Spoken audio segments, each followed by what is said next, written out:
X բանկը գործընկերներից մեկի հաշիվներից գումար էր բռնագանձել։ Գործընկերը բնականաբար հարցում էր կատարել բանկ, պարզաբանումներ պահանջելով, թե այդ ուր են կորել իր գումարները։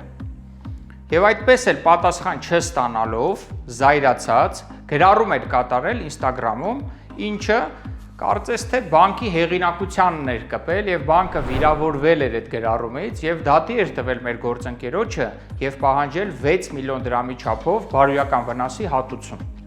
Իբր իր բարի համբավը ոտնահարվել էր այդ գրառմամբ։ Գործընկերը դիմել էր մեզ, որպեսզի մենք պաշտպանեինք իր շահերը քաղաքացիական դատարանում։ Արդյունքում բանկը չկարողացավ հաղթել այդ դատը, պարտվեց, քանի որ չկարողացավ ապացուցել ոչ այդ գումարի չափը, ոչ էլ այն, որ ինքը իբր բարի համբավ ուներ։ Հիշեք, ոչ ոք օրենքից բարձր չէ, նույնիսկ բանկերը։ Մի վախեցեք ազատ արտահայտել ձեր կարծիքը։ LBS-ը ձեզ կպաշտպանի օրենքի ուժով եւ իհարկե սեփական փորձով։